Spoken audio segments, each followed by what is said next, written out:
रूस के कब्जे में यूरोप के सबसे बड़े एटमी प्लांट की बिजली किसको मिलेगी?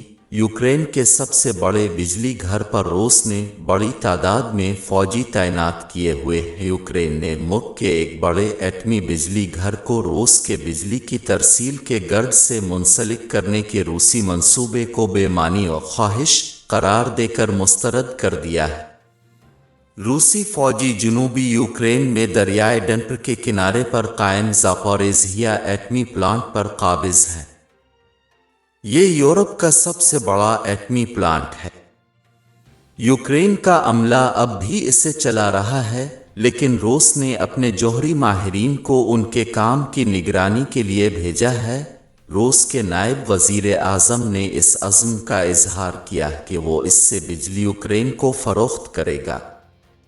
रूसी नायब वज़ीर आज़म मारात खसनोलन ने कहा कि अगर कौने प्लांट की बिजली की अदायगी से इनकार कर दिया तो रूस ज़ापोरिज़िया प्लांट को रूस के तवानाई के निज़ाम के साथ जोड़ देगा। बुध के रोज़ रूस के ज़ेर कब्ज़ा जनूबी यूक्रेन का दौरा करते हुए उन्होंने कहा कि अगर यूक्रेनी तवानाई का निज़ाम बिजली हासिल करने और उसके लिए अदायगी करने के लिए तैयार है तो हम बिजली फराहम करेंगे, लेकिन अगर नहीं तो प्लांट रूस के लिए काम करेगा। ताहम यूक्रेन की सरकारी न्यूक्लियर एजेंसी एनर्जीएटम के तर्जुमान ने कहा कि प्लांट को रूस से मुंसलिक करने में कई साल लगेंगे। लियोनीड ओलानिक ने बीबीसी को बताया कि ये प्लांट सिर्फ यूक्रेन के एनर्जी ग्रिड से मुंसलिक है। उन्होंने क्रीमिया से रूस को जोड़ने वाले पुल का हवाला देते हुए कहा, रूसी अमली तौर पर पावर लाइन बना सकते हैं, लेकिन इसमें इनको क्रीमिया के पुल की तरह एक तवील वक्त लगेगा, यानी कई साल। मिस्टर ओलानक ने रूसी बयान को महज ख्वाहिश करार देते हुए कहा कि फी अलवक्त पावर स्टेशन कम से कम सतह पर काम कर रहा है, लेकिन ये कौ के कंट्रोल में है और यूक्रेन में बिजली की तरसील का पूरा निज़ाम उनके कंट्रोल में है। आम तौर पर यह प्लांट यूक्रेन की जौहरी तवानाई का निस्फ से ज़्यादा और मुल्क की कल बिजली की फराहमी का 20% पैदा करता है, लेकिन अब इसके 6 में से सिर्फ 2 रिएक्टर काम कर रहे हैं। यूक्रेन की अफवाज अब भी दिन्र के मुखालिफ किनारे पर वाक़े शहर ज़ापोरिज़िया पर काबिज है। न्यूक्लियर पावर प्लांट एनरहुदर में है, जो तकरीबन 53,000 नफूस पर मुश्तमिल एक कस्बा है, जो सोवियत दौर में जौहरी कारकुनों के रहने के लिए बनाया गया था। एनरहुदर में रूसी कब्जे के खिलाफ कई एहतजाजी रैलियां निकाली गई हैं, जिन्हें रूसी सिक्योरिटी फोर्सेस ने आंसू गैस और सटन ग्रेनेड का बेदरेग इस्तेमाल करके पुरतशद्दुद तरीके से मुंतशिर कर दिया।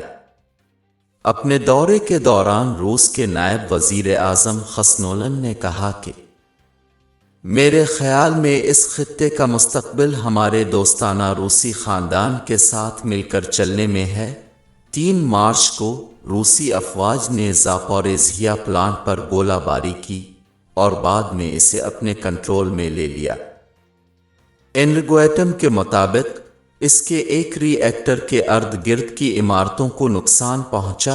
अक़वाम मुत्तहिदा के जौहरी निगरां इदारे international atomic energy agency (IAEA) ने कहा कि ताबकारी की सतह और रिएक्टर की हिफाजत मुतासिर नहीं हुई। आलमी रहनुमाओं ने इस हमले के लिए रूस की मजम्मत की और यूक्रेन के सदर व्लादिमीर ज़ेलेंस्की ने IAEA का कहना है कि प्लांट की सूरत हाल अब नाजुक और गैर मुस्तहकम है, क्योंकि रूसी फौजी रूस की सरकारी न्यूक्लियर एजेंसी रोसएटम के माहिरीन की एक टीम के साथ अमले को सख्त निगरानी में रखे हुए हैं। IAEA का कहना है कि वो साइट के मुआयने के लिए बातचीत करने की कोशिश कर रहा है। ओलानक ने कहा कि मामला मुश्किल में है, क्योंकि उन पर बहुत ज़्यादा तकनीकी दबाव है। रूसी काबिज़ों जैसा बर्ताव कर रहे हैं। उन्होंने कहा कि रूस इस मकाम पर तकरीबन 500 फौजी और 50 बख्तरबंद गाड़ियां रखे हुए हैं। वो दस्तावेज़ात की जांच कर रहे हैं। वो लोगों को आज़ादाना तौर पर बात नहीं करने देते اور انرودر میں ملاقاتیں نہیں کرنے دیتے ہیں۔ انہوں نے اصرار کیا کہ یوکرین پورے علاقے کو آزاد کرائے گا، قابضین کے ساتھ کوئی سودا نہیں ہوگا۔ شمالی یوکرین کے چرنوبل ایٹمی پلانٹ جو سنہ 1986 میں دنیا کی بدترین جوہری تباہی کی علامت بن گیا تھا، پر روس کے عارضی قبضے نے عالمی رہنماؤں کو بھی خوفزدہ کر دیا تھا۔ منقطع پلانٹ میں تابکاری کی سطح مستحکم اور محفوظ حدود میں بتائی جاتی ہے، لیکن قریبی جگہوں پر ہاٹ سپاٹ ہیں جہاں روسی فوجیوں نے خندقیں کھودی ہیں۔ اولانک کا کہنا ہے کہ پلانٹ کے ارد گرد کے علاقے کے جنگل میں کچھ جگہ آگ لگی ہے، جس سے اسے براہ راست خطرہ نہیں ہے، لیکن انہوں نے مزید کہا فائر فائٹر وہاں نہیں جا سکتے کیونکہ اتنی بارودی سرنگیں بچھائی گئی تھیں۔ یہ بہت خطرناک ہے۔